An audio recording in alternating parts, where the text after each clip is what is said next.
ဒါလင်းမွေလို့ခေါ်တယ်ကျိတ်စင်နဲ့မဒီကောင်နာထားတယ်ဗျာ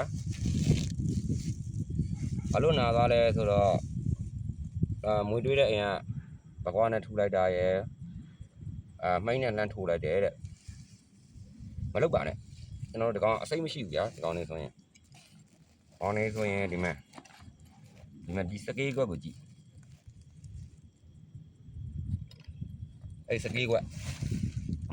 ဒါစကေးကွက်ဒီစကေးကွက်ဒီဒါကိုဘော်ဒီမှာစကေးကွက်ကိုကြည့်ဒီစကေးကွက်က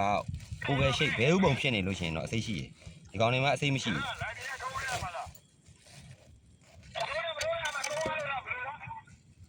းတွေ့လားနာထားတယ်ဒီမှာနာသွားတာဒါကျွန်တော်စေးဝါးကြီးပြန်ထည့်ပေးထားတယ်ဒီကောင်ပြန်လှုပ်ပေးတော့မှာဘေးမဲ့လှုပ်ပေးတော့မှာဒီကောင်ကလင်းမွေအစိမ့်မရှိဘူး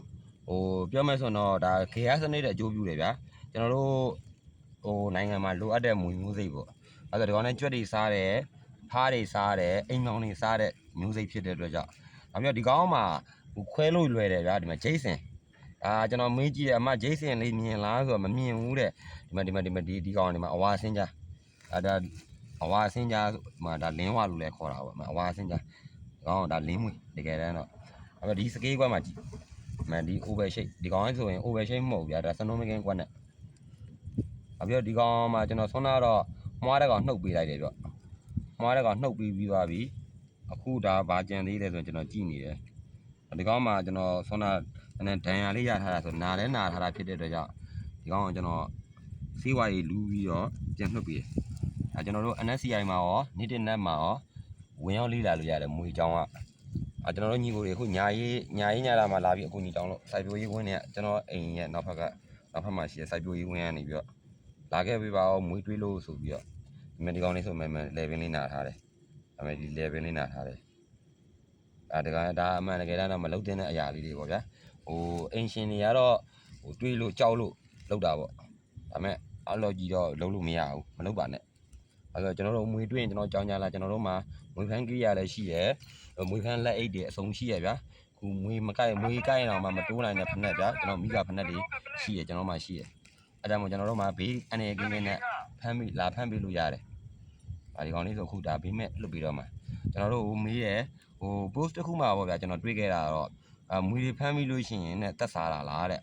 မိသက်တွေကတက်စားတာလားမေးကျွန်တော် no ကျွန်တော်တို့ကမွေသားစားမှထမင်းစားမကောင်းနေမဟုတ်ဟင်းတစ်ခွက်ဖြစ်မကောင်းနေမဟုတ်ဘူးကျွန်တော်တို့မှဒီလာဟင်းမှာပါတယ်ကျွန်တော်တို့စားတတ်တယ်ဗျာကျွန်တော်တို့ကအများပြည်သူကူညီတဲ့စရိတ်ဆန်တွေကိုကူညီတဲ့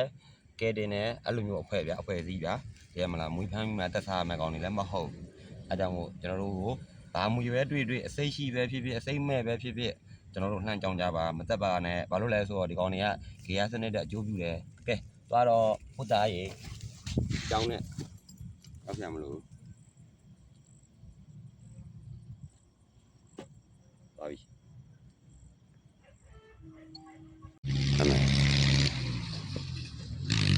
ဒီကောင်ဆိုနာထားလို့လေဘင်းနားမှာဖောင်းတာတွေ့လားနာထားလို့အဲ့မှာလေဘင်းနားမှာဖောင်းတာလေဘကွားနဲ့ထုထားတွေ့လားဘကွားနဲ့ထုထားတာအော်တော့မလုံးကြနဲ့ကျွန်တော်တို့သာအကြောင်းကြားလိုက်ကျွန်တော်တို့လာဖမ်းပေးမယ်အခမဲ့နော်ဒါမွေဖမ်းတဲ့အိမ်ကမဟုတ်ဘယ်လောက်လဲမသိဘူး9000နဲ့လေးတော့လိပ်ပြီးတော့ပေးတယ်ကျွန်တော်တို့မယူခဲ့ဘူးဘာလို့လဲဆိုတော့ကျွန်တော်တို့ခံယူထားတာကျွန်တော်ဗော်လန်တီယာလို့ခံယူထားတာဗျာကျွန်တော်တို့ဗော်လန်တီယာလို့ခံယူထားတာဖြစ်တဲ့အတွက်ကြောင့်ကိုထမင်းကိုစားကိုစေးကိုတုံးပြီးတော့မှသူများခက်ခဲကိုညီနေတဲ့ကောင်နေအားကြောင့်မို့ကျွန်တော်တို့ကဗော်လန်တီယာလို့ခံယူထားတဲ့အတိုင်းငွေကြီးနဲ့ပတ်သက်လာရင်ကျွန်တော်တို့လုံးဝမယူကျွန်တော်တို့လိုအပ်လာလို့ရှင်တော့ကိုညီတောင်းမယ်ကျွန်တော်တို့မလိုအပ်သေးတဲ့ကျွန်တော်တို့ကိုညီမတောင်းကျွန်တော်တို့လိုအပ်လာလို့ရှင်လည်းမိဘပြည်သူစီကိုချပြပြီးတော့ကျွန်တော်တို့ဘာလို့လဲညာလို့လဲမဟုတ်ဘဲနဲ့လည်းလိန်ညာပြီးတော့ကျွန်တော်တို့မတောင်းဘူးဗျာအခွင့်အရေးမယူကျွန်တော်တို့တကယ်လို့လိုအပ်လာရင်ဥပမာကျွန်တော်တို့ကားပြင်ရမယ်အားတို့ပစ္စည်းတစ်ခုခုဝယ်ရရှိတာတို့ဆိုရင်တော့ကိုညီတောင်းမယ်အဲ့လိုကိုညီတောင်းတဲ့ခါမှာလည်းရတာက